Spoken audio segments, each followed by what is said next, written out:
Hello there you guys, welcome to another one of my live videos, and this, as I did say yesterday, this is currently my Stoke City versus Manchester United preview. It is Saturday, it's the fourth game of the season for us. It is currently 5:30 Saturday and it is streamed live on BT Sport is this game. So it's Stoke City versus Manchester United Saturday evening 5:30. So we're going to get into more details of the game just in a moment.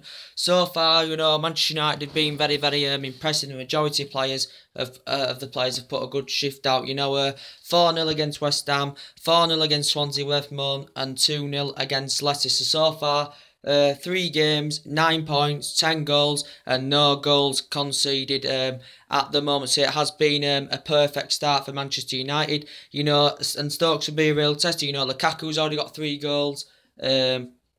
Martial's growing, developing into his game. He's playing fantastically well. And believe it or not, 4 of the players have scored from our substitutes so far this season. That's Martial 2, Rashford, and Marion Fellaini. And Marion Fellaini scored in the Leicester game. Also, Rashford had scored in the Leicester game. And also, Lingard had come on and produced the assist as well, which was absolutely fantastic. Pogba and Matic are looking very expressive in that midfield. Matic is looking very comfortable in the midfield. Pogba's got quite a few goals as well. Mkhitaryan's also doing very well. He can play in the middle, he can play on the right, but he's doing very well. He's also provided 5 assists so far as Mkhitaryan. Rashford's got a young talent experience. He's going developing into his game as well, as he did show in pre-season as well, did Rashford. I think Bailey and Jones are looking fantastic as a centre-back partnership. They're complementing in each other fantastically well. Presumably it was supposed to be Lindelof with Bailey, but due to his pre-season form, Lindelof hasn't had that chance yet. So too Herrera has not been put in that midfield such as yet as Handa Herrera with Matic and Pogba. But the majority of the players are doing very well. Blin's doing fantastic at left back. Covering Luke Shaw's spot as that. He's done well at left back because he can play as defensive mid, he can play as centre back, he can play as full back. But I think this season so far he's proved that he's better as a full back. He's Daily Blin. So it is going to be an interesting game of football. So 10 goals, 9 points, and no goals conceded just as yet. But it will be a real tough test. So we are going to get into more details again. We are going to talk about Stoke City now. With Stoke City, Stoke are actually undefeated in their last 4 home games against us. They're undefeated. And also, Mark Hughes is unbeaten in the last 3 league meetings with Jose Mourinho. So it is actually going to be a tough tester. So Stoke unbeaten in their last 4 games against us, and Mark Hughes is unbeaten in the last 3 meetings with Jose Mourinho. But from Stoke's perspective, obviously they've played 4 games so far with Stoke City. I think they've played 4 games or something like that. Yeah, they've played 4 games. They lost to Everton 1-0. They beat Arsenal 1-0 as well. One of their loan signings, Jesse Rodriguez, has scored against Arsenal as well. They beat Arsenal. They beat Rochdale in the FL Cup, I think, 4-0. And last time out they drew 1-1 with West Brom, did Stoke City. But Stoke haven't had a really bad start to the season, and Stoke, believe it or not, they have got quite a few players in the window, but they've also let quite a few players go as well. Stoke, obviously we know that they've got Darren Fletcher in the team, ex-West Brom, ex-Manchester United player. Stoke also let Orphanage go to West Ham in the window. Stoke let Philip Woolshield or whatever his name go. They also let Josler go as well. Who else did they let go? They let Josler go, they let Woolshield go, they let also Umbala go, and they currently let Orphanage go as well. Ryan Shawcross signed an extension on his contract for Stoke. But Stoke have bought a few players on loan, and they have bought a couple of players as well. They bought Kevin Wimmer from Tottenham. I think it was about 17-18 million they paid for him. They also bought in Bruno Martins from FC Porto as well, which I think cost them about 6-7 million pounds, something like that. So I think that is only the 2 players. That's only the 2 players that Stoke City have bought. I think they've got a couple on loan as well. And yes, Jesse Rodriguez may be looking promising for them, because as I did say, he did score against Arsenal. Did Jesse Rodriguez? as well. But as I did say, you know, that's Stokes. Who they've got in the team, who they've got rid of, I've just explained to you. And as I did say, the recent results, they've played 3 Premier League games and they've played a cup game so far. So it won't be as easy as we think, because you know they beat Arsenal, did Stoke City, so it won't be as easy as we think. But I think with the quality in our team, there's still areas we do need to strengthen up. I presume that Manchester United will get across the line. So we're now going to get into the starting 11 prediction. We know Mourinho's been sticking with that 4-2-3-1 formation so far this season. In pre-season he went with a couple of different formations. He went with 3-5-2. I think he went with a 4-3-3 a couple of times. But the 4-2-3-1 is working fantastically well at the moment, guys. It's working very, very well. So we are going to go with it now. Obviously, we're going to go for David De Gea in goal. We're going to go for Valencia, obviously, because he's fantastic at that right-back position, is Valencia. As a centre-back partnership, Bailey and Jones, who complement each other fantastically well. I'm going to go with Bailey and Jones. I don't think he'll start Lindelof just as yet, because Bailey and Jones are looking fantastic. At that left-back position now, we've heard some more latest news. I think Blind's going to get it anyway, because he's been performing fantastically well at left-back. Luke Shaw, more things I've actually updated about Luke Shaw. He is only 22 years old, so I would still give him another season at Manchester United. You know, the criticism that I received last season from Jose Mourinho, Luke Shaw, he risen up the ranks with Southampton. I think he's been at Manchester United since the Van Gaal era as Luke Shaw. We know he's been injury prone with Manchester United. We know he didn't face these problems with Southampton, did Luke Shaw, but he's still only young.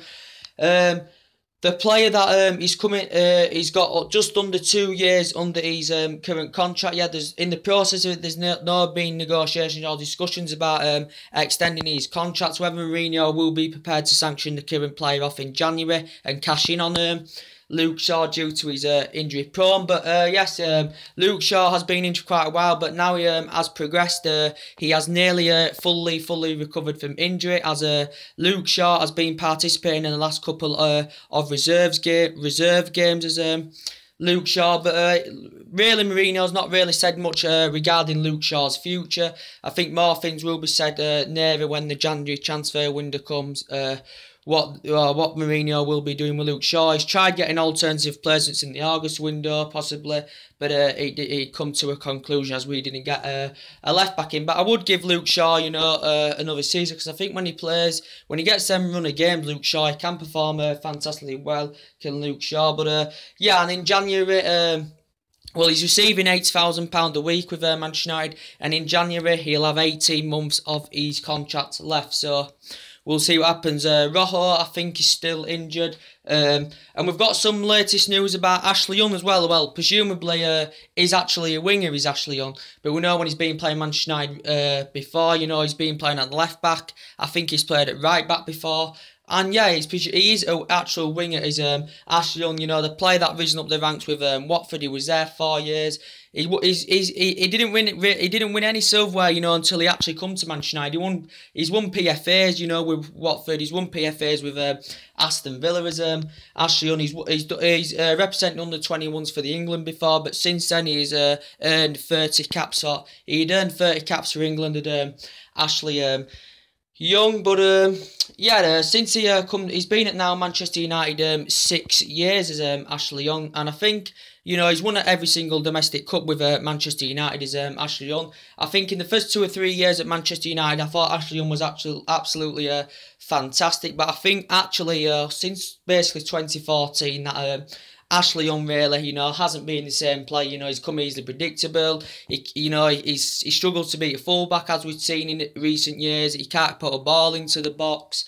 And, you know, Ashley Young now, you know, Ashley Young still wants to stay, because more things updated. He does want to stay at Manchester United, does Ashley Young. There's teams that had been linked with him during the summer. I think Watford had an interest in him. I think Everton had an interest, and he also apparently turned down China. Was it back in February, something like that? Yeah, I think he turned down China back in February at Ashley Young as well. So Jose Mourinho will be prepared to obviously sanction the player off, but I think he's got an option to extend his contract to another 12 months as Ashley Young, but I think he's obviously not first team anymore. He's not a first team player. He's obviously, if he's going to stay, he's going to be used there as a backup option. But I just don't think Ashley Young has got out else to develop. He can't develop out else, can Ashley Young. So for me, I would really get rid of him. So yeah, as I said, left back going in the prediction I've gone with so far: David De Gea, Valencia, Bailey, Jones. Blind, obviously. I'm going to go for Blind because he's been found on left back fantastically well. As I said, his versatility is very, very good, and his composure is very, very good at the back. I think his forms at left back are looking very, very good. In the midfield, we're going to go for Matic, obviously, the midfield, because he looks very, very comfortable. He's a player that's good. He's got good pace. He's good at breaking up the play. He's good at holding on to the ball. So yeah, and he's also tall. So yeah, in the midfield.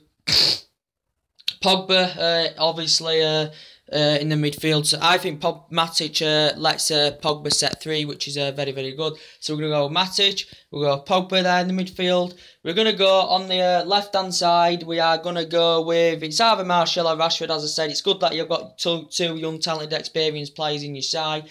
You know, Martial and Rashford, who are performing fantastically well. So I'm going to give it to Rashford this time. Rashford had come off the bench last time out and scored against Leicester. After in the 2 previous games, Swansea and West Ham, Martial had come off the bench twice and got his name on the score sheet. And you can tell why Mourinho doesn't want to sanction him. But I'm going to go with Rashford over Martial on the left. With Mkhitaryan, you could say Mkhitaryan, you can play on the right, you can play in the middle. But I'm going to put Mkhitaryan in the middle. As we said, Mkhitaryan in the middle, I think, performs better. So we'll put Mkhitaryan there. He's provided 5 assists, as I said. Mata, I say maybe Mata might get that right hand side of it, as he did do against Swansea and West Ham and all that. So going to give that to Juan Mata. And up front, last but not least, I am going to give it to Romelu Lukaku. So yeah, that is my starting 11 prediction. It's David De Gea, Valencia, Bailey, Jones, Blind, Matip. It's De Gea, Valencia, Bailey, Jones, Blind, Matic, Pogba, Rashford, Mkhitaryan, Mata and Romelu Lukaku. And that is my starting 11 prediction for this game. So it'll be an interesting game of football. You know, there's quite a few games, you know, this weekend. I think there's Manchester City against Liverpool. Obviously, we play Stoke. I haven't really looked at a lot of the fixtures. I'm going to look more into it in a bit, guys. So anyway, guys, that's everything to update today. Drop your comments, likes below on the channel. Subscribe as always and take it easy, and I'll see you later. Bye.